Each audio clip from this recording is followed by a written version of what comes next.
Hi hello नमस्कार। तर तुमचं अगदी मनापासून स्वागत आहे माझ्या या यूट्यूब चॅनलमध्ये। तर सगळेजण कसे आहात? सगळेजण छान असाल अशीच अपेक्षा करते। तर आज मी बनवलं होतं कपडे ठेवण्यासाठीचा ऑर्गनायझर। तर हे मी तांदळाची जी पिशवी असते ना त्याच्यापासून बनवला। तर मेजरमेंट तुम्ही बघू शकता, इथं उंची घेतलेली आहे 10 इंच आणि याची लांबी घेतलेली आहे 13 इंच। तर असा चौकोन काढला होता मी आणि त्यानंतर ना अशी लांब पट्टी घेतली होती। त्याची बघा उंची 10 इंच आहे आणि याची लांबी आहे साधारण 46 इंच घेतली होती, कारण त्या चौकोनला आपण बास्केट बनवणार आहे ना त्यासाठी। तर इथे तुम्ही बघू शकता, इथे लांबी आहे 46 इंच। तर माझ्याकडे कापड शिल्लक होतं त्याच्यापासूनच मी हे बनवलं आहे। तर तुम्ही बघू शकता हे अशा कलरचं माझ्याकडे कापड शिल्लक होतं, तर मी त्याचा ऑर्गनायझर बनवलेला आहे। तर इथे बघा तुम्ही, मी जो छोटा तुकडा होता ना आपला, तर त्याला मी मध्ये घेऊन आणि दोन्ही साईडला कापड लावून दोन साईडला शिलाई देऊन घेतलेली आहे।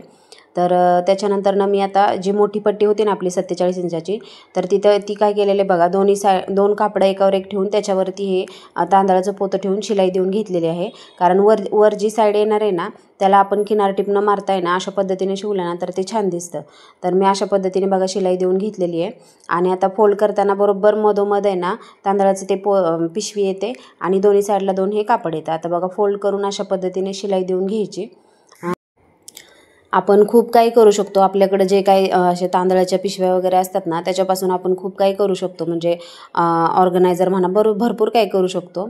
तर आता तुम्ही बघू शकता, तर इथे शिलाई देऊन घेतलेली आहे। आता दुसऱ्या साईडला पण मी शिलाई देऊन घेणार आहे। तर ते शिलाई का देते की म्हणजे कापड इकडे तिकडं सरकायला नको, त्यामुळं। तर नाही दिली तुम्ही शिलाई डायरेक्ट जोडलं तरी चालतंय। तर आता बघा ह्या छोटा जो चौकोन होता ना त्याला आपण हे जोडून घ्यायचं आहे आता अशा पद्धतीने, मी जसं दाखवते त्या पद्धतीने।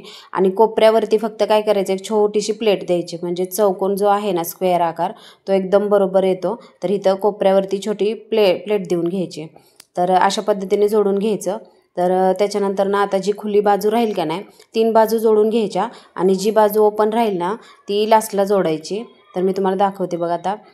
हे झालं आपलं जोडून। आता ही जी मोकळी म्हणजे खुली बाजू आहे का ना, ही खुली साईड, तर हिथं आपण शिलाई देऊन घ्यायची आहे। तर अशा पद्धतीने आपण भरपूर सारं काय काय घरामध्ये आपलं सामान इकडे तिकडे पडलेलं असतं, तर असे ऑर्गनायझर बनवले ना तर ते सामान खूप छान असं राहतं व्यवस्थित। तर हे बघा अशा पद्धतीने आता हा लुक दिसतोय।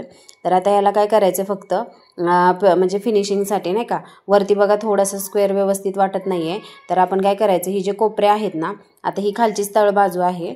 तर आता वरची म्हणजे चारी जे कोपरे आहेत ना त्या चारी कोपऱ्यांना आपण टक्स कसे मारतो तशा, किंवा किनार टिप कशी देतो तसं आपण आहे ना शिलाई मारायची। तर मी तुम्हाला दाखवते। आता हे जे कोपरे आहेत ना आपले चारी, त्या चारी कोपऱ्यांवरती अशी शिलाई देऊन घ्यायची।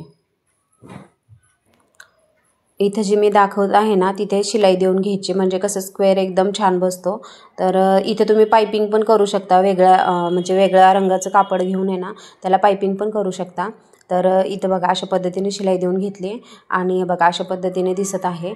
तर मी इथं आता वरती आहे ना वरच्या साईडला लेस लावून घेणार आहे, कारण लेसने थोडासा लुक कसं छान येतो।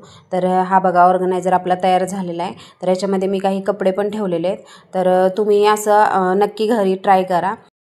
तर हा ऑर्गनायझर तुम्हाला कसा वाटला मला कमेंट बॉक्समध्ये नक्की सांगा।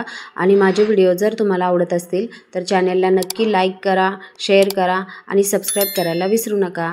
चला तर मग भेटूया नेक्स्ट व्हिडिओमध्ये, तोपर्यंत बाय बाय।